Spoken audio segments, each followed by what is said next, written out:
ngeyali adduka atembeteddwa enegenze mu Manti Film Production gyevudde bakutuusizaako abazanyi bonga Zamwinyi Muhammad bakuzanyidde firimu nyingi nnyo ez'olulango Sofia Namwanje bagamba abatabazi bazze abatabazi okulumba omutano guno kiki kumbe waliwo yali yadduka mu lutabaalo kakati ntabala nantabadde abatabazi bayingidde tebaagala mulamu atambula kyova olaba n'akaba akabira mu kimugunyu tukyalengera kalango Nalubega Fiona efirimu yino Fadi Waligo Kasire Johnny Bosco ku sikurini banyiziza mandwa emandwa bazizayo batya mirundi mwenda ng'osula mu mpompogoma kati soko onywekereza embeera Muvi Yasini Rubowa abatabazi waje bava gyemiranga egiyingidde ekyalo zenduru zetulaba Magezi Ronald kirese keke kwabanga omulundi guno tabu eyingidde vaya mukazi wo toyogera mirerembe nagambye mu Manti Kasubi yambuka ngodda ku masiro wewa library nene weina okusobola firimu eno ye yafulumye dda abala mugisange matuliro Mulembe omuli abazanyi bonga Molini Kalyango ne Kabasekere Teddy firimu eno girabe olaba akatabanguko n'akanyolagano maka kava kuki muzende njagala kuwasa ntolera ku ttaka tundira ku kibanja nfuna amajja wano go wagulawo Virus Squad Film Production wanafa Balenyi Pictures bakuletedde firimu yino bagiyita amagwa gyotega amagwa akugoba ja bakyala bangi abalowoozezza okubani obufumbo bunywereddewo ku mayembe ono omusawo yabagoba kiki ekyaleeta obuzibu omusawo gano bbawe ejjembe njagala ntuuze bakulu banne twagala tulabe ebisinga mu firimu eno ekyokuyiga ekigirimu sondera ku mukolo gwa abazadde abalina endowooza sente alina tolina abazadde abalowooza nti abaana be muzadde bwe bugagga bwammwe bazadde bangi bazaala abaana naye nga balowooza abaana bwe bugagga era obugendo bawangaaza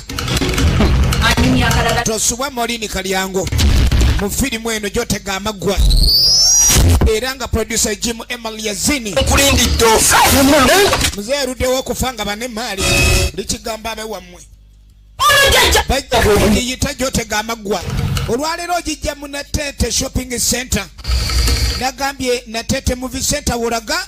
ku Samuna Building edduuka liri UG14 gyogisuubula nze muno mu nsi bantu babiri abantu olabe firimu eno si buli asibwe buluzira aba yatta bangi babalangidde obulogo bagobeddwa ne ku byalo naye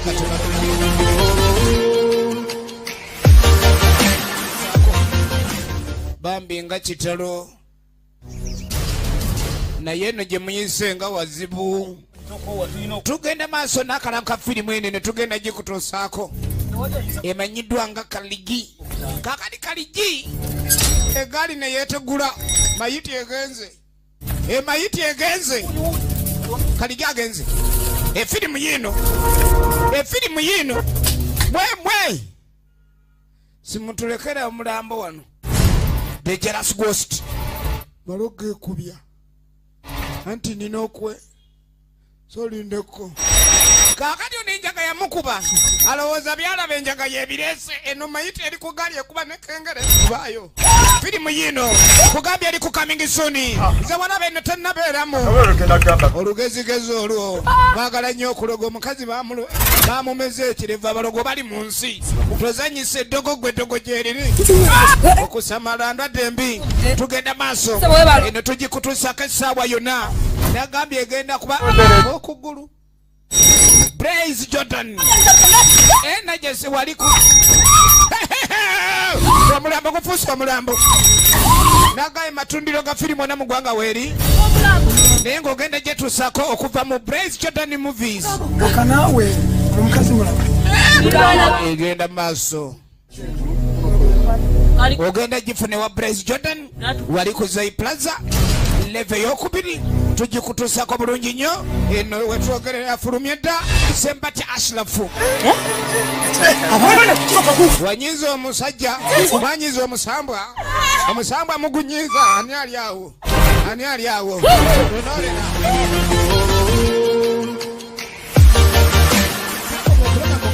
atolose kiki ekyadirira maziga tulengera kalankayo katono nnyo ku mulundi guno akomye wayagala alabe sampima kuba waliwo esantiri Mugaba Pathali yesawa tuchale ayagala kikino mama abadde akutte ku kiwagu omwezi guno ogw'okumi labe dogo bamuloga ne yenkana embalasi ozanya ulira obuzito mujiya the evil never dies Mwanja Stephen Kabanana filimu yine eri ku coming soon Mugaba Pathali kiki ekikubye tukulaba Kabanana bali bamunese ku bwa security n'ayuza Mugaba returns kyekitundu ekyokusatu kyalengera kalango twanonye sente zabula tuzifunye Kambasu nyoko mulambo yabagambe waliwo sente waliwo mulambo gwe gwaliwo ani aguzikudde ani azikudde omulambo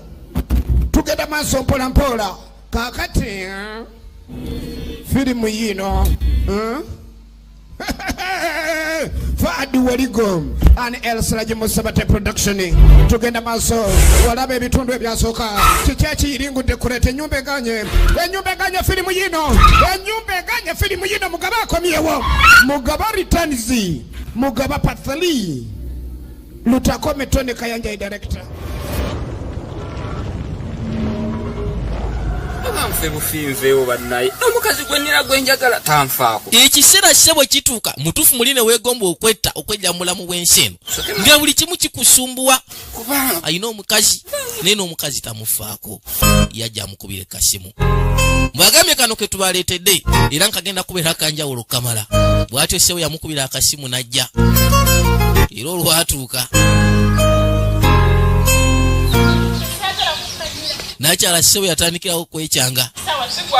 ssebo nnyamo nze siagala kuma yamugambirawo ye tayagala kumumanyira bebo abakazi ssebo betuwasa ensangi zino